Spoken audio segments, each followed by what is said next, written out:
Mesdames, Messieurs, bonsoir et soyez les bienvenus pour la 6e session du Ciné-Club K. Le Ciné-Club K a commencé en plein cœur de la pandémie et nous ne savions pas qu'à ce jour, nous avons tenu la barre, nous avons pu faire respecter notre régularité, nous avons fait une session tous les 2 mois. Aujourd'hui, c'est la 6e session et je voudrais que vous donniez quand même, vous fassiez des applaudissements pour toute cette équipe qui essaie de travailler. Pour que le cinéma camerounais, le cinéma africain vive. Le Ciné-Club, c'est une idée que l'association Tel Aviv Africa a voulu exploiter, c'est-à-dire faire qu'on revisite les films camerounais et les films africains en général, pour que les films qui sont restés dans les tiroirs après les festivals, mais qui ont parlé de nous à travers le monde, puissent revivre. Parce que c'est ça le destin d'un film. Un film qui raconte l'histoire d'une société, un film qui nous raconte devrait continuer à tourner et trouver sa place dans l'actualité, dans l'histoire. Et nous, au Ciné-Club, on essaie de le faire. Aujourd'hui, le cinéma n'est pas toujours l'apanage des femmes. C'est l'une des rares femmes qui régulièrement produit des films. Il s'agit de Astrid Ariane Atodji. Applaudissez pour elle.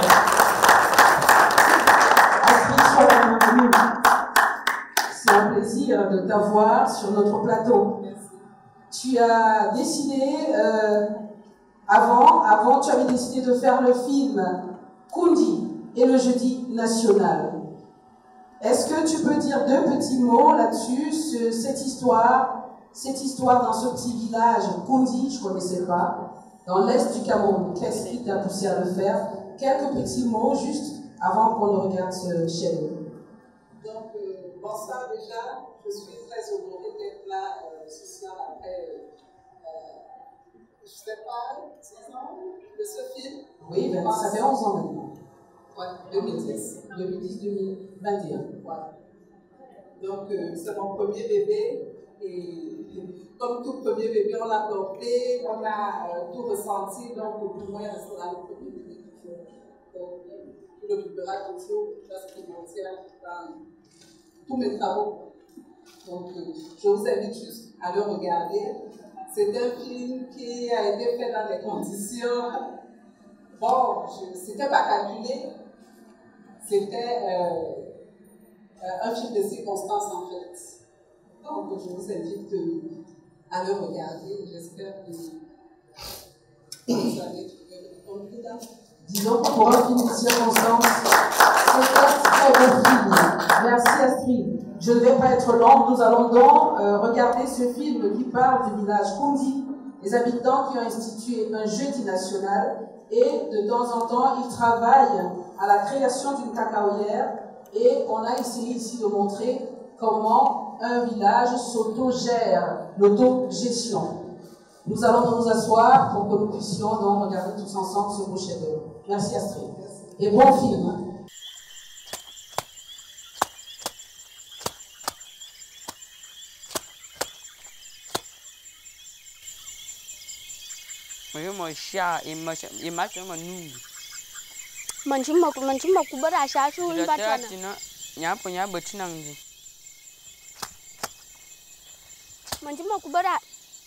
Papa bam nyashu te banjeri madiana madongi banja dia nyashu ya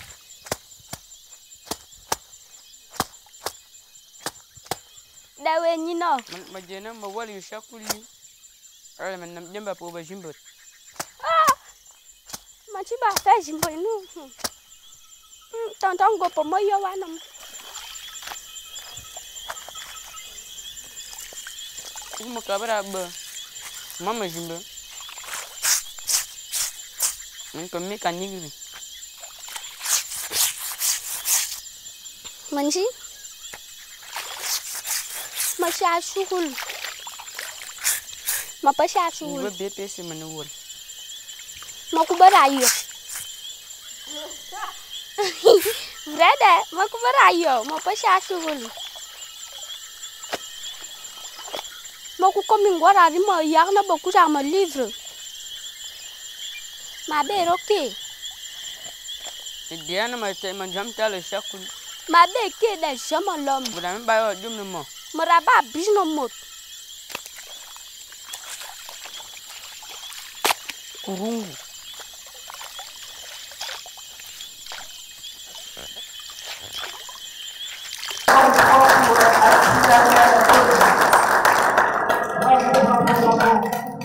Nous allons vous demander d'applaudir. Jeudi, et le jeudi national Ariane Atoji. Quand on le regarde, on pense que c'est une fiction, tellement les choses sont faites avec naturel. Moi, j'ai regardé ce film 3 fois déjà et j'ai toujours l'impression que je le découvre. Ariane Atoji. On commence par Ariane ou bien par Astrid? Le plus souvent, c'est Ariane. C'est Ariane Atoji. C'est un plaisir de t'avoir sur ce plateau. Félicitations pour ce beau documentaire qui est un premier long métrage, un documentaire. Et moi, j'ai apprécié, j'imagine que tout le monde aussi. J'entendais des rires dans la salle, des sourires. Et pourtant, c'est un film qui présente des sujets graves, mais qu'on a pris avec beaucoup de dérision. Beaucoup de thématiques, le bois dans l'Est. Mais je vais te demander, tu es né à Nguélémédouga. Est-ce que c'est pour ça que tu as voulu faire un film sur un village, à propos d'un village de l'Est du Cameroun? Non, pas vraiment. Parce que comme tu as dit, ce film est un film de circonstances. Déjà, dès le départ, ce n'est pas le film que je devais faire. Donc, j'étais partie d'un concours panafricain auquel j'avais participé. Et c'était un concours à thème. Oui, il fallait plutôt montrer le côté négatif un peu de l'Afrique. Et là, j'allais donc en repérage pour faire ce film-là. Mais je suis tombée sur ce village et tout a changé. Incroyable. Oui. Donc, sur le coup, j'ai dit à mon assistant Pipa Kaka, je lui ai dit, on s'arrête ici, on continue. Moi, je veux faire un film. Est-ce que c'est juste le village? Non, pas ça. Je suis arrivée parce que je voulais me renseigner, je voulais rencontrer le chef parce que je cherchais un village où on faisait de l'exploitation forestière déjà. Alors, je voulais rencontrer le chef via ce monsieur Zok qui était là à me demander, on vous donne quoi, vous voulez quelque chose, on vous sert quoi? Et moi, du coup, j'étais surprise. Je sais que dans des villages, quand vous arrivez venant de la ville, on a tendance à vous tendre la main toujours. Mais là, ils étaient prêts à nous offrir.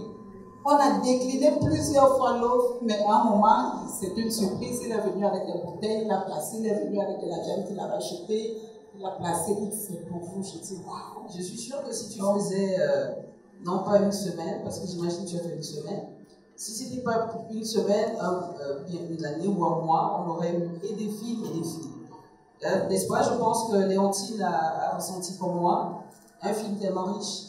Ce documentaire est particulièrement saisissant de réalisme. C'est-à-dire que je me suis retrouvée dans nos villages de l'arrière-pays. Ça, c'est un village de l'Est Cameroun. Et vraiment, je crois que les scènes qui sont décrites ici, ce sont des scènes de la vie quotidienne. Ce sont des scènes que nous avons déjà eu à vivre. Je veux dire que les 3/4, peut-être, dans cette salle, vont retrouver ces scènes. Ils les ont déjà vécues d'une manière ou d'une autre. Les populations, les gestes, les vêtements, les lieux. Vraiment, moi, je crois que tout c'est saisissant de réalisme. Bravo. La réalisatrice a vraiment su dépeindre, relater le vécu quotidien de cette petite communauté villageoise qui se retrouve, c'est ça, du jour au lendemain, au cœur d'une aventure, parce que moi je dois dire que ça c'est une aventure, l'exploitation forestière, qui est censée quand même apporter un peu de revenus à toute la communauté. Je reconnais dans la salle M. Jean Brun, d'Africa 24, le président d'Africa 24, et puis beaucoup de fidèles. Je reconnais des cinéastes comme Narcisse Wanji, des blogueurs comme Sernan Yakam, et puis le Festico. Les scènes, c'est en une semaine que vous avez décidé, ou alors parce que je vois, il y a une scène qui m'a marqué comme la scène du marigot. C'était une drague hein, en soi, hein, je commence par la fin. Cette scène-là, j'avais l'impression que tu l'avais préparée. Rien n'a été préparé là, déjà parce que lors du repérage. Déjà, j'ai fait une semaine de repérage parce que je partais avec mon 2 ou 3 jours. Mais lorsque j'ai décidé de changer de thème, je suis restée une semaine pour pouvoir m'entretenir avec le village, avec les villageois. Il faut dire que les protagonistes que j'avais pour le film, quand je suis revenue, ils avaient tous changé la vie pour la plupart. Ils ne voulaient plus, non, parce que l'on les avait montés, donc il fallait maintenant improviser avec d'autres personnes. Et comment tu trouves? Est-ce que tu es satisfaite? Bien sûr, je me suis dit. L'improvisation, c'est des choses inattendues. Oui, bien sûr, bien sûr. Donc là, cette petite déjà, elle, à l'avance, elle n'était pas dans le film. C'est quand je reviens et que les gens commencent à me lâcher petit à petit, je commence à déceler un certain... donc il y a Philippe qui met avec certains personnages pendant le tournage. C'est donc comme ça que certains personnages sont rentrés dans le film. C'était une très belle chute, très en beauté pour une jeune fille qui n'est pas préparée à jouer du cinéma. J'avais l'impression qu'elle faisait un bon film indien. Alors, je ne sais pas, quelqu'un a une question tout de suite? Zénabou Komboa, la réalisatrice, mais notre mère script. La mère de script, oui. Bon, c'est un film que nous savons tous que ça se passe au final. Et vraiment, voir sa image, pour moi, j'ai été dégoûté. Alors, une proposition, est-ce que la réalisatrice a eu à présenter ce film à l'Assemblée nationale? Ça ne peut pas passer par la tête. À l'Assemblée nationale, devant les parlementaires et les députés. Est-ce que ça se fait déjà, ça? On présente des films, hein? Et pour vous, bon, je vais essayer. C'est vrai que je ne sais pas comment rencontrer ce type de personnes. Donc, mais pourquoi tu voudrais qu'on le présente à l'Assemblée? Il y a quel problème t'as le plus choqué? Je suis choquée par l'exploitation. Parce qu'on voit l'exploitation forestière. Oui, les prix de bois. Quand on voit comment les élèves sont, les mamans, il n'y a pas de cadre de santé à comment nous avons vu. Il n'y a rien. Donc je me dis, si tu peux même offrir ça au président de l'Assemblée, il le gardera même chez lui. Peut-être qu'il ne s'imagine pas quoi c'est pour lui, la baisse dans l'espoir. Ça peut faire quelque chose. Et pourquoi pas, on va leur créer ça. Je comprends pourquoi cette focalisation sur l'exploitation forestière. Pourquoi d'en faire un film? Pourquoi cette focalisation? Déjà au départ, il était question, en fait, j'avais participé en concours panafricain et le thème c'était l'attitude Quest for the Good Life. Quest for the Good Life. Oui. Donc, il était donc question, pour moi au départ, il était question de montrer qu'en fait, le Cameroun est riche, mais on ne profite pas de cette richesse-là. C'est donc pourquoi j'avais pensé à l'exploitation forestière au départ, de montrer qu'on a ce bois, mais dans nos écoles, il manque de tables bancs, il manque de tout ça, donc dispensaires.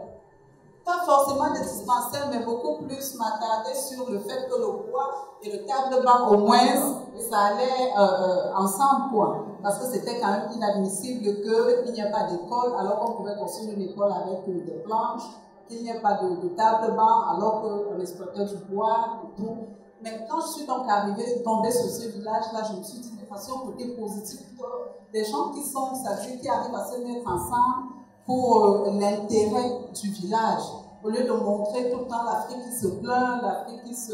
Et là, moi, j'ai voulu montrer donc l'Afrique et le Cameroun différemment. C'est pourquoi j'ai changé du coup, avec le concours, les organisateurs du concours, je suis sortie du cadre du concours. Et là, tu as fait le concours? Non, j'étais déjà finaliste, mais ils se sont rendus compte que moi, je ne répondais plus à leurs questions. Et du coup, je m'étais lancée dans un long métrage et tout ça. Donc, bref, beaucoup de paramètres étaient rentrés en jeu. Ils ont dit non, moi, je ne correspond plus aux critères du concours. Mais le film lui-même, après que tu l'aies fait, a gagné beaucoup de prix à travers le monde, donc il n'y a aucun regret. Non, aucun regret justement parce que moi j'étais contente de sortir de ce cadre du concours là parce qu'il me limitait beaucoup. Parce qu'avec le financement que j'ai eu, avec la production, ils m'ont dit on veut un film qui fait les festivals. C'était ça. Et là, je me suis dit, waouh, ici je suis libre. Donc, je peux faire ce que je veux. Il n'y a pas de contrainte de durée, il n'y a pas de contrainte de ci, de ça. Donc, je peux me balader comme je veux. Ce que j'ai aimé, c'est cette manière de capter les tranches de vie. En une semaine, tu nous as fait vivre. Enfin, moi, je l'ai ressenti comme ça. Comme Zinabou l'a dit tout à l'heure, on ne connaissait pas ce village, on entendait parler de l'Est, mais on ne connaissait pas ce qui s'y passait. En une semaine, parce que chaque jour, tu nous donnais un peu la chronique de ce qui se passait dans ce village, j'ai eu l'impression que j'ai appris à connaître l'Est du Cameroun par les tranches de vie des uns et des autres. C'est même pratiquement le Cameroun tout entier. Il y a tellement de choses à raconter dans ce film. Les personnages, je vais dire l'instituteur, c'est un personnage haut en couleur. C'est un personnage fort. Voilà quelqu'un qui tient tout un cycle primaire, je dois le dire, probablement de la CIL au CM2. Tous les enfants sont réunis dans une même salle. Et il réussit à intéresser tout le monde, il réussit à faire la part des choses. Je ne sais pas les mots me manquent pratiquement. C'est un jeune instituteur. Nous le voyons faire des mathématiques, des sciences naturelles, et même l'anglais. Il leur apprend même des sketchs. Alors ça veut dire que c'est quelqu'un de très ingénieux, c'est quelqu'un qui a de la ressource. Pour moi, c'est vraiment une Afrique qui gagne. Mais il n'y a pas que ça, il n'y a pas que ce savoir livresque qu'il dispense aux enfants. Vous l'avez vu à l'œuvre en train de leur apprendre à poser des pièges. Et ça, c'est très important à l'Est parce que nous savons que c'est une communauté, enfin, à l'Est, les gens sont très friands de viande de brousse, de gibier. Alors, c'est très important que ce jeune instituteur puisse allier donc le savoir de la vie pratique, la vie de tous les jours, et le savoir livresque. Ça m'a frappé. Tu me rappelles un peu les cours de, c'était quoi sur les pygmées. Je ne sais plus si c'était des cours d'histoire ou de géographie. Tout à fait, on disait qu'il y avait de la cueillette, de la pêche, de la chasse, et de la chasse. Voilà, des cours élémentaires. Mais moi, je trouve que ça dénote un peu du naturel qu'on a trouvé dans ce film. C'est-à-dire que tout était fait comme si rien ne les choquait plus. Même cette jeune fille qui dit « je vais continuer les études si je ne meurs pas ». À son âge, on ne parle pas de mort. Et moi, je suis surprise d'entendre une jeune fille qui vous dit « ah, moi, si je ne meurs pas, je continuerai les études ». Et puis tout naturellement, il dit « mon père, je ne sais pas où c'est arrêté, je veux juste le dépasser, puis je m'arrête ». C'est quelque chose qui montre il y a beaucoup de résilience, mais il y a également comme une démission. Les gens ne cherchent pas à gagner, ils vivent leur vie tout simplement. Ils ne cherchent pas à être au-delà de ce qu'on attend peut-être dans la société moderne, je ne sais pas quoi. Mais je ne sais pas si vous êtes comme moi, vous avez vécu la scène du tribunal, je ne sais pas qui a été frappé. Je voudrais revenir un peu sur l'observation faite par Mme Zinabou Pongora pour dire que nous sommes à l'Est. Ne perdons pas cela de vue. Les populations de l'Est font corps avec la nature. Ce sont des gens qui vivent au quotidien vraiment avec la nature. Et les morts font partie de la nature. Alors, faire la lessive sur une tombe, vraiment n'a rien d'extraordinaire pour eux. Ce sont des gens qui vivent avec la nature, ils fusionnent avec la nature. Vous l'avez vu par exemple avec le personnage de la praticienne, c'est-à-dire que c'est vraiment la nature. Les populations de cette région, de cette zone-là, vraiment se sentent dans leur élément naturel avec la nature. Et est-ce que c'est ça qu'Astrid voulait montrer avec ce bonhomme qui embrassait l'arbre, qui se fondait dans un tronc d'arbre? Je ne sais pas si c'est...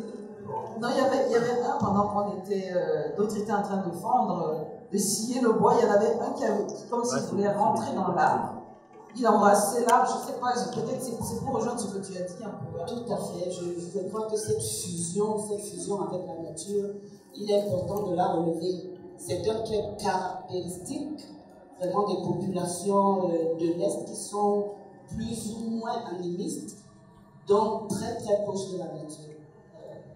Une autre question dans la salle? Moi, c'est Pascal Mono.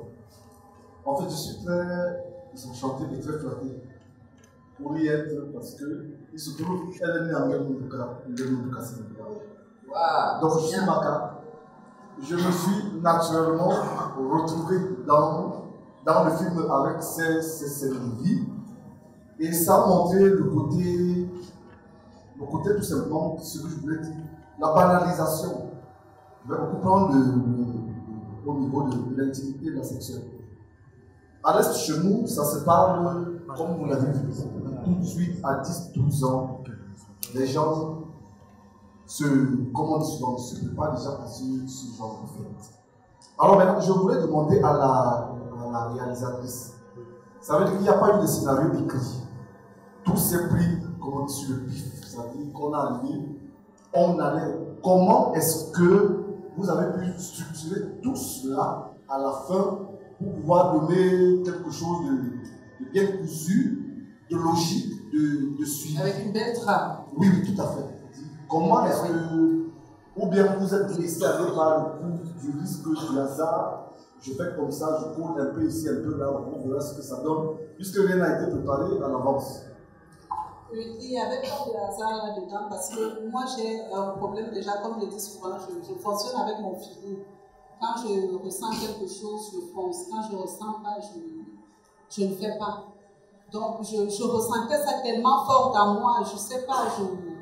Donc quand je suis partie en repérage, je me suis dit c'est ici ou c'est pas ça.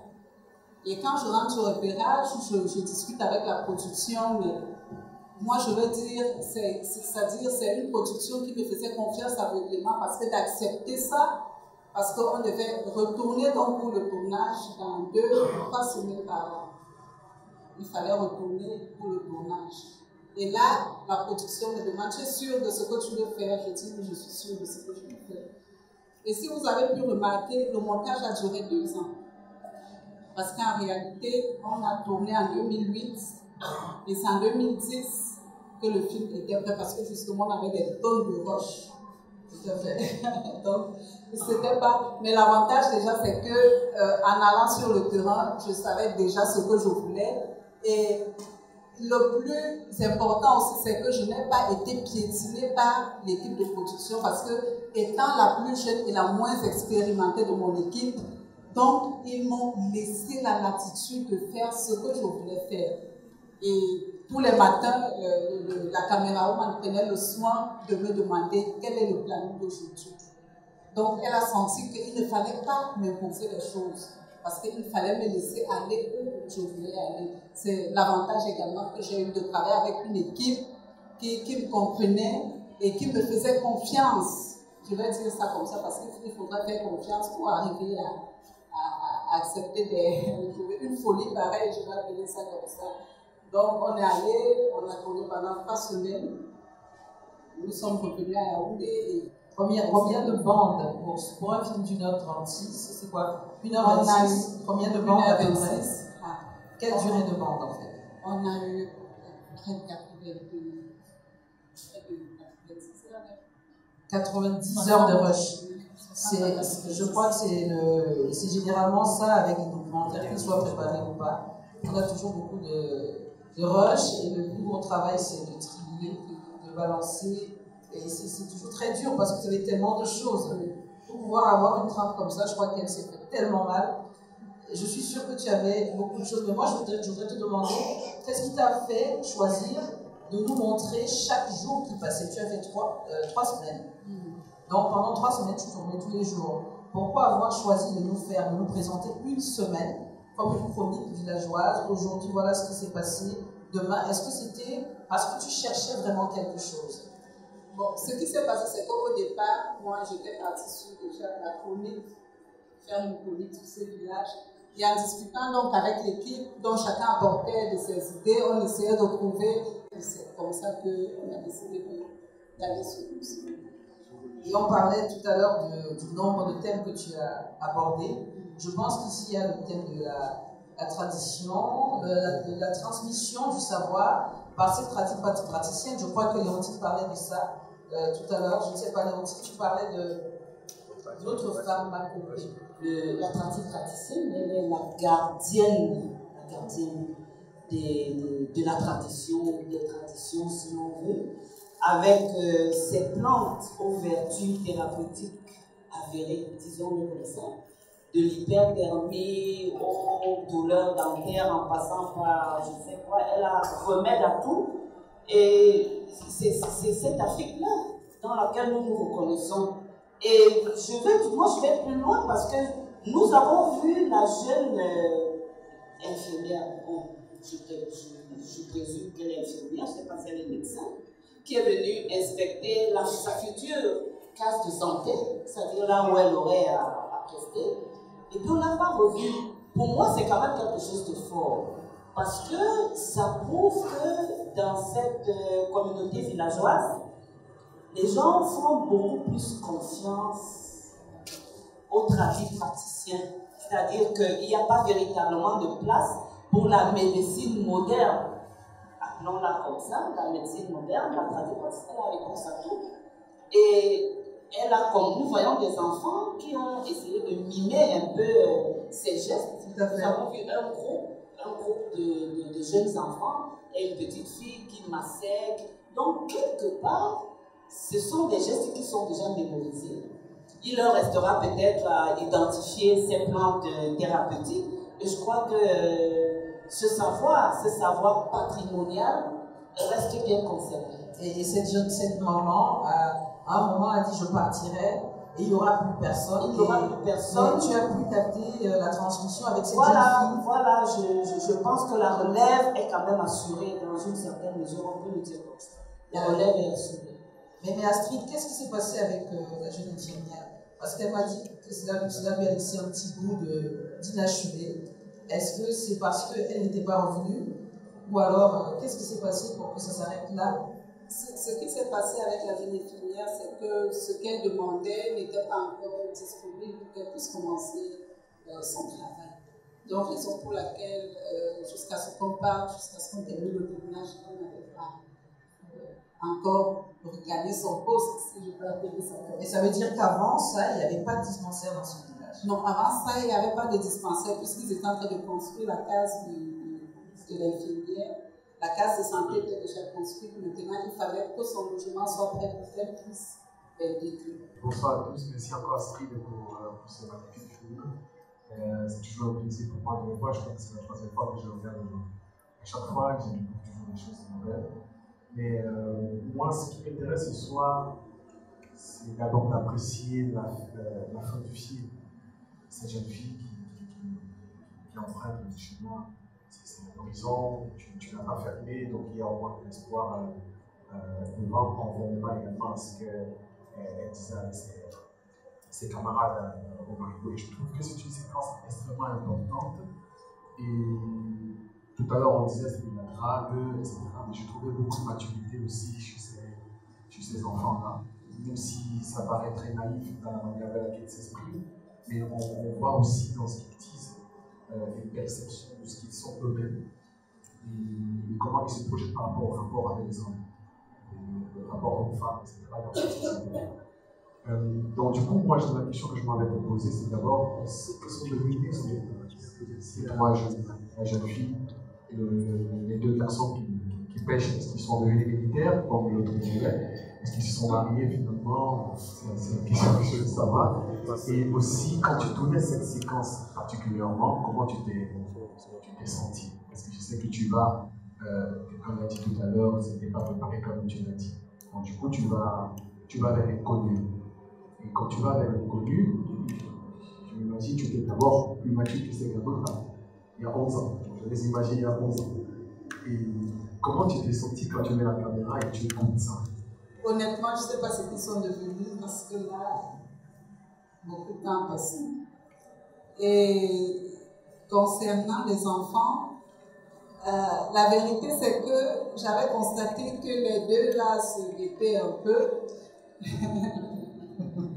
Donc, c'est pourquoi ça a été fait exprès qu'ils se retrouvent en fait à la rivière ensemble. Parce que je savais que de là, je pouvais tirer un certain nombre de choses. Parce que si vous avez remarqué, il n'y a que ces trois-là que j'ai dit, bon, si toi, tu vas aller faire ta lessive, ok, lui, il va nous accompagner. Alors, tu m'as dit, tu sais pêcher, non, tu vas aller pêcher. Donc, quelque part, il y a, oui, comme il faut organiser aussi un peu les choses. Donc, j'ai fait en sorte qu'ils se retrouvent ensemble, parce que je savais qu'ensemble, et loin des regards des aînés, des choses pourraient se dire.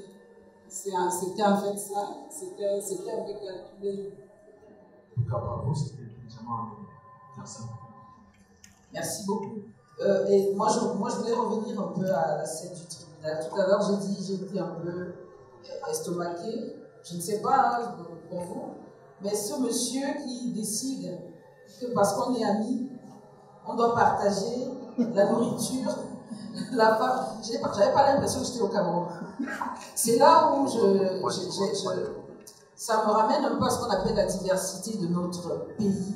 C'est pas un pays qui a une diversité seulement au niveau de ce que nous connaissons déjà, le relief, le climat et autres, mais les mœurs. J'ai comme l'impression que là-bas on a des femmes qui peuvent avoir deux maris. Et ça se passe très bien. Toi qui es de Ngelmedouga, je ne sais pas. Dis-nous, est-ce que toi, pourquoi tu as voulu filmer ce tribunal de bout en bout et pourquoi tu as décidé qu'on allait le filmer? Bon, au départ, déjà, je ne savais pas que c'était une question d'adultère. Le chef m'a juste dit, demain, on a un cas au tribunal. J'ai essayé de savoir, les questions de quoi et tout. Il m'a juste dit, vous saurez demain. Le lendemain, on arrive donc au tribunal.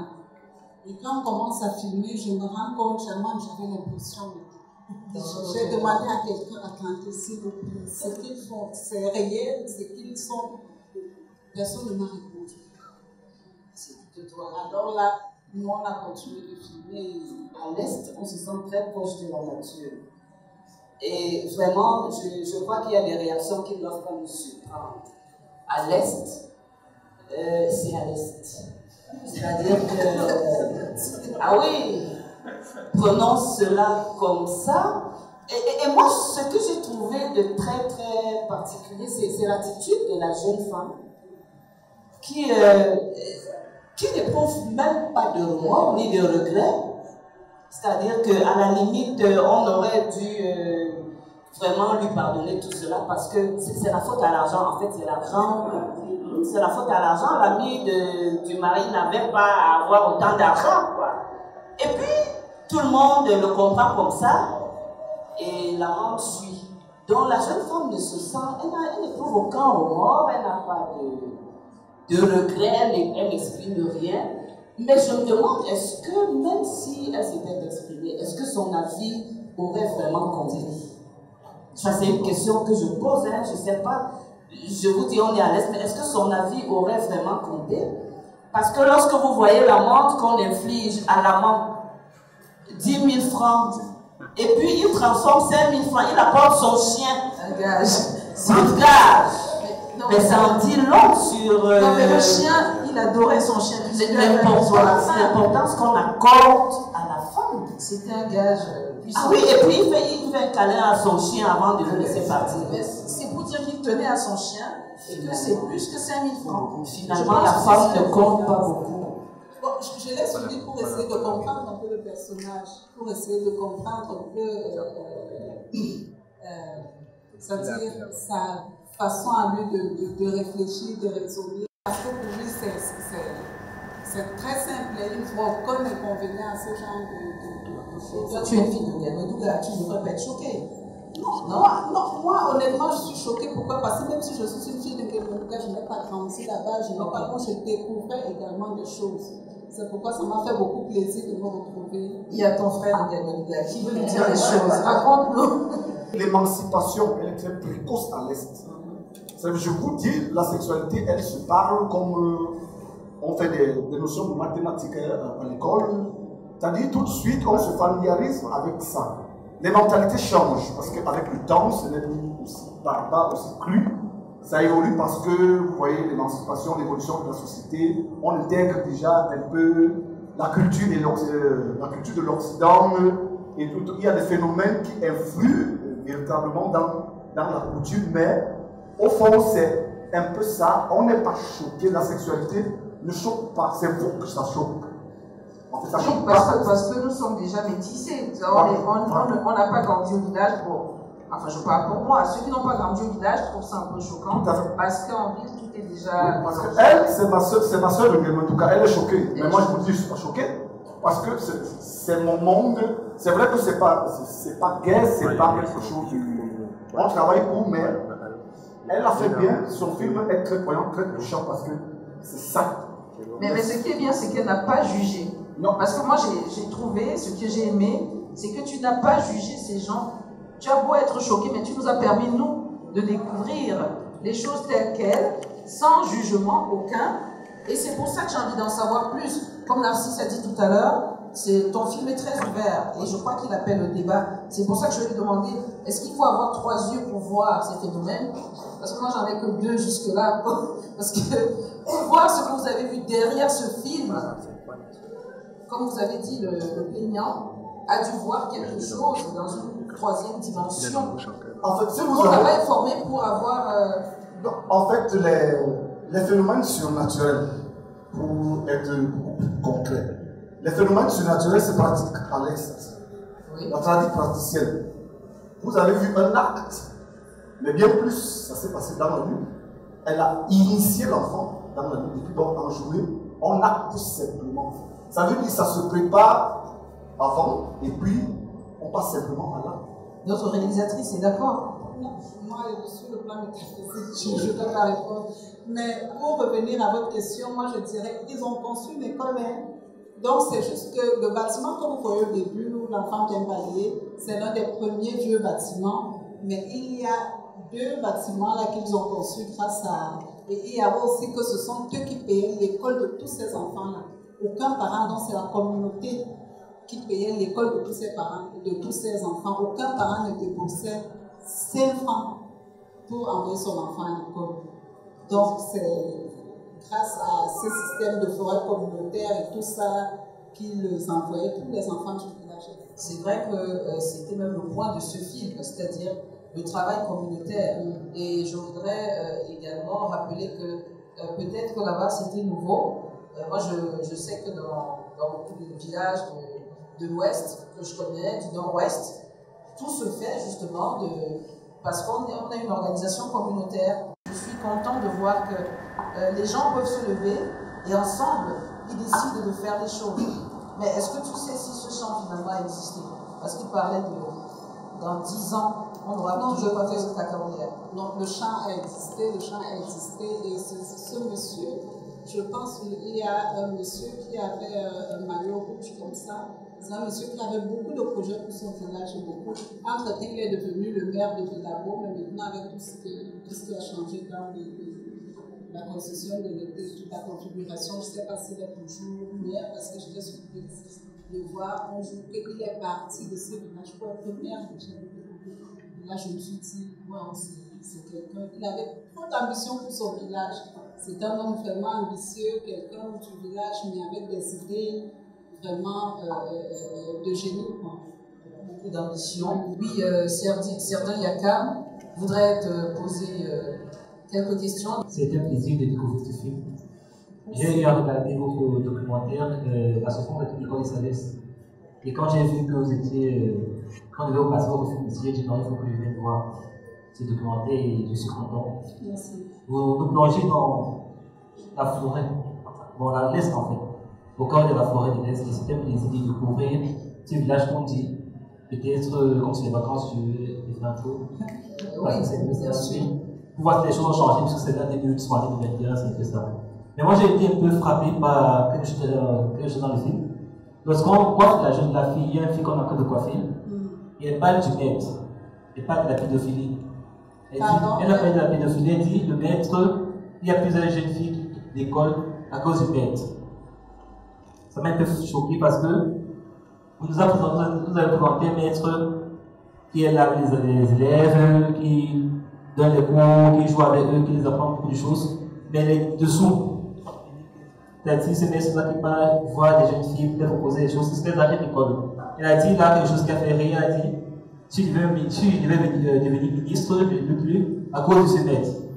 Comment, en tant que femme, vous avez vécu cette situation-là? Puisque c'est une nouvelle réalisatrice, quand elle a fait ce témoignage, comment elle avait vécu sur le plateau? Et quels ont été les retours après? Oui, moi je voudrais rajouter à sa suite, est-ce que c'est exprès? C'était une dénonciation ou pas? C'était une dénonciation de leur part, bien sûr, parce que moi je ne m'attendais pas à cette dénonciation-là, parce que en fait pendant le tournage, je m'étais rendu compte que c'est deux jeunes filles qui étaient vraiment en marge de tout ce qui se passait dans le village. Elles ne s'intéressaient pas trop à ce qui se passait dans le village. J'ai voulu savoir mais pourquoi est-ce qu'elles se mettent en marge de ce qui se passe dans le village.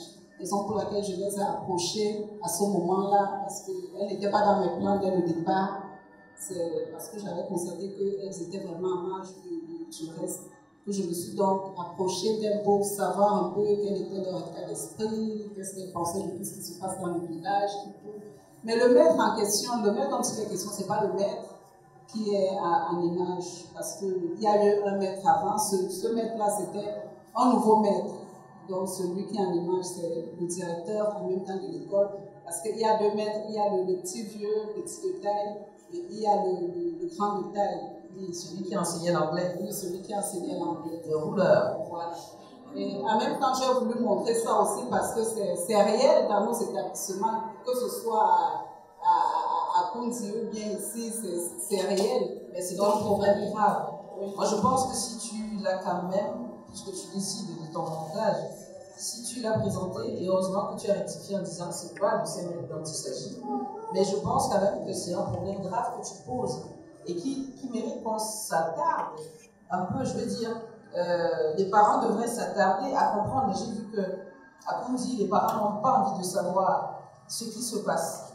Est-ce que c'est l'omerta qui existe dans les villages lorsqu'on a un personnage puissant comme le maître, comme Léontine le disait tout à l'heure?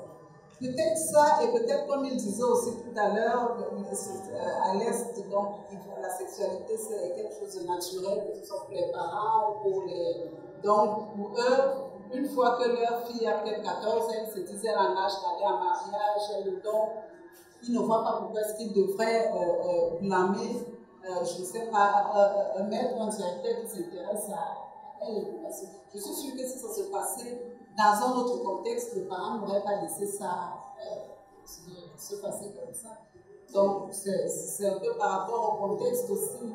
Et moi, autant il y a la sexualité libre, parce que c'était vraiment une sexualité libre qu'on a là-bas, autant j'avais l'impression que les enfants, les tout petits, n'ont pas vraiment leur place.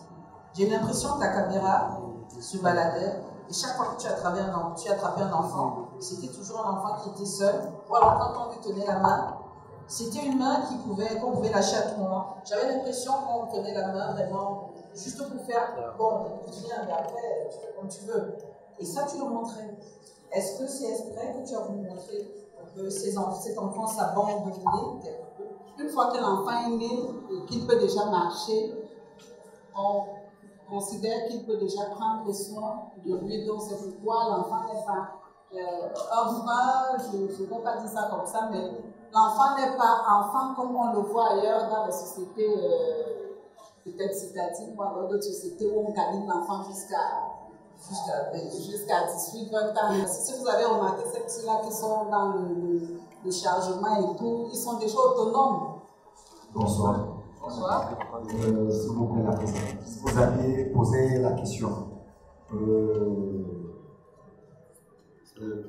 d'expliquer la force métaphysique de nous en tant que Bantou. Oui. Donc, je vais vous montrer quelques points. On est quitté de notre tradition qu'on a proche de nous.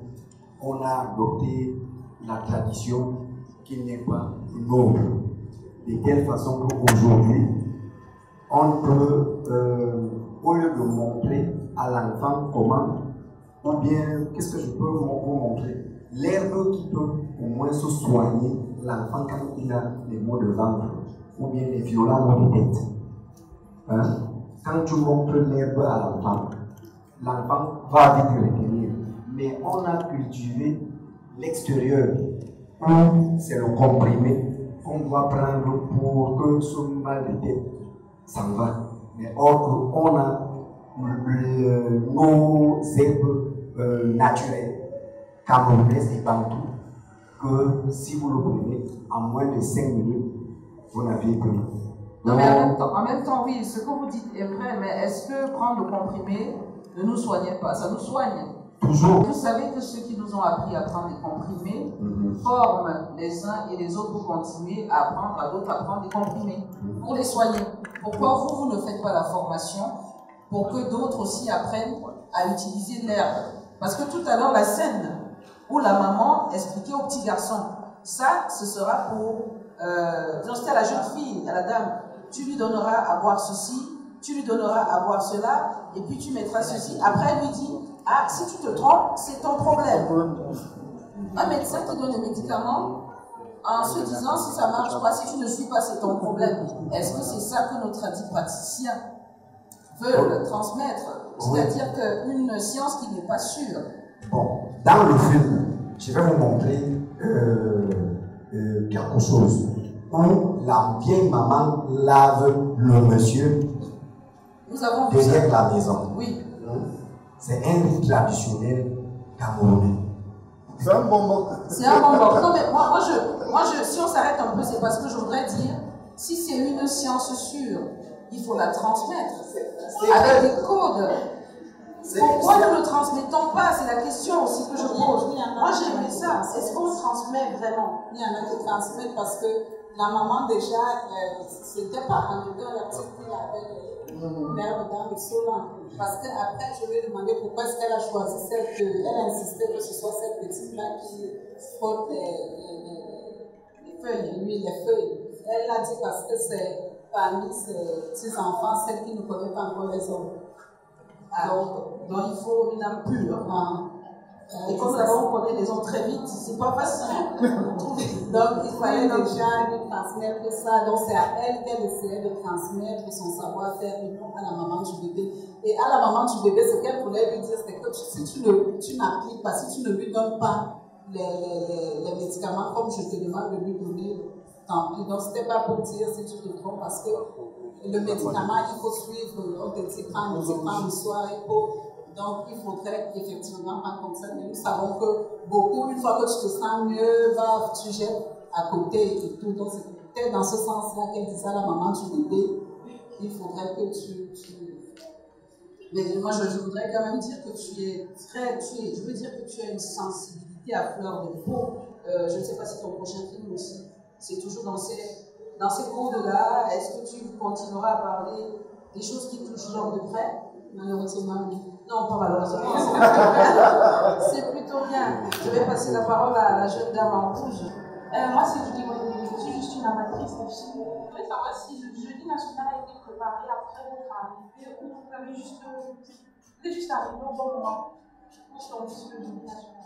Le jeudi national, c'était vraiment un coup de chance. Parce que le jeudi national, ils avaient déjà prévu leur jeudi à eux, mais c'est quand je suis venue pour le tournage que le jeudi avait été calé. Mais quand j'étais là pour le repérage des sites, il n'était pas question de jeudi. Donc, il n'était pas question de cette cacahuète et tout. C'est quand je suis revenue donc m'informe qu'ils ont leur projet de cacahuète. Et ce qui est bien, c'est que vraiment, c'est dès la première semaine, donc nous sommes tombés à pic. Parce que c'est le jeudi de la première semaine qu'a eu lieu ce travail-là sur la cacahuète. Sinon, on aurait raté ce moment.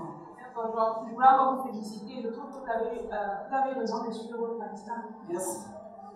Merci. Et je pense aussi que l'utilisation de nos langues nationales, qui est aussi un point que nous essayons de promouvoir ici, de voir qu'un film fait en langue nationale, le Maka, que je finis par comprendre un peu, ne nous a pas empêché de comprendre ce film de bout en bout. Il a beau être sous-titré, mais j'avais l'impression que, même en écoutant, comme notre ami de Gabonga, j'avais l'impression de comprendre le Maka, et ça me rapprochait un peu de ma langue. Moi, je parle le Ngemba du nord-ouest du Cameroun, mais comme on a dit, les langues du Cameroun finissent par se retrouver quelque part. Il y a plein de choses que j'avais l'impression de comprendre tout naturellement. J'ai eu un souci. C'est peut-être là ma soif n'a pas été étanchée. sur le jeudi national, je me serais vraiment attendu à un fast, c'est-à-dire à un événement, puisque c'est particulier le jeudi national, il est passé comme ça. Pourquoi particulier? Pourquoi vous dites que c'est particulier? Vous savez déjà entendu parler de ça? Non, le titre le dit tout de suite. Quand on dit le jeudi national, on attend donc que dimanche, lundi, mardi, mercredi, jeudi est particulier, moi. Je ne pense pas que je vous ai laissé sur votre soif. Pourquoi? Parce que le jeudi national, en fait, il est spécial. Pourquoi? Parce que tout le monde laisse ce qu'il a à faire pour se consacrer ce jeudi-là aux travaux. Si vous avez remarqué, les femmes, les hommes, tout le monde était focalisé sur la création de la cacaoyère communautaire. Donc c'est en fait ça qui fait la différence. En semaine, tout le monde se consacre à ces travaux, mais tous les jeudis, ils avaient dit tous les jeudis devaient être appelés jeudi national. Et c'est le jour où tout le monde laisse son champ, ses travaux et tout pour se consacrer à la création de cette cacaoyère communautaire-là, parce que ça concerne tout le village. Et puis les femmes, pendant que les hommes sont dans les champs, les femmes font la belle boule. J'ai entendu quelqu'un dire dans la salle, la boule blanche. C'est comme ça qu'on appelle ça. Moi, c'est moi qui ai dit ça, la boule blanche. La boule blanche, c'est comme ça qu'on appelle ça dans l'Est. C'est le couscous de manioc, c'est ça, le foufou de manioc. Chez nous, le foufou de manioc s'appelle le koum-koum. Quelqu'un a déjà entendu parler du koum-koum? C'est très bien parce que le film nous permet de vraiment pénétrer l'Est, la culture, le peuple, ceux qui vivent chaque jour, leurs ambitions. Elle aussi, elle a compris qu'en fait, ils parlent beaucoup, mais... Donc, le rendu, c'est pas elle qui n'a pas su capter, c'est eux qui n'ont pas su faire. Mais au moins, il y a eu des hommes qui ont travaillé, des femmes qui ont fait à manger. Ça montre cette communion. Oui, Léontine, sur le jeudi, toujours sur le jeudi national. Moi, j'ai vu de très belles images de ce jeudi national. Je reviendrai particulièrement sur tous ces hommes qui ont reçu leur paie. Déjà, ils ont reçu leur paie, leur salaire, qui sont allés dépenser à la jet set. C'était la journée de la drague. Donc c'était vraiment une journée de réjouissance. Vous avez vu chacun qui s'est arrangé pour avoir une compagne ce jour-là. Il y avait des jeunes filles qui sont venues à l'aventure. Ce sont de belles images que l'on peut retrouver un peu dans tous les villages lorsque c'est la saison de la vente de cacao. Une fois que les agriculteurs, les paysans, les villageois ont fini de vendre leur cacao, alors il y en a qui vont doter une 4e, une 5e épouse. Il y a des jeunes qui vont prendre des fiancés, il y a des filles qui vont chercher de potentiels maris. Donc moi je crois que le jeudi national, il était bien présent. On l'a bien vu. Et ce que tu viens de dire, je pense que c'est pas propre à Kundi ou à Galouga. Dans tous les villages, c'est un peu comme ça aussi, non? Dans le sud Cameroun, on appelait cette période la saison. Je crois qu'il y en a qui vont se retrouver. La saison. Il y en a qui ont vécu la saison. Alors n'hésitez pas, nous sommes dans le monde du cinéma. Le cinéma regroupe tous les arts. C'est toi-même qui t'es habillé comme ça. Mais écoutez, applaudissez le cinéma comme quelque chose. C'est très beau, c'est très joli. Maintenant, je vois où je vais m'habiller pour la prochaine présentation. Je vous remercie, ceux qui sont là, tous ceux qui sont venus. Et je voudrais remercier nos partenaires, le ministère des Arts et de la Culture, Luman Communications, le CICC, l'Institut Goethe. Merci encore. Merci à vous. It was so interesting because I find it very, very interesting because it was a life that I live. I live all my childhood life in the village. I stepped into the city when I was about to go to the secondary school, and I really experienced some of those things. Even like the guys that were in the bush carrying those planks, I carry it myself. That was what I even did some of those things in able to help me to pay even my fees to go to school. I went to the bush when they were sowing those planks. We carried them in a very thick forest. In Northwest? In Northwest, and particularly Momo Division. Yes, it was really, really interesting. I found it very, very interesting because when I see some of those things, it took me back to in those days. I really think like I'm really missing something now because this generation now, I cannot find those things anymore. Okay. Yeah, and thank you very much. Yeah, okay.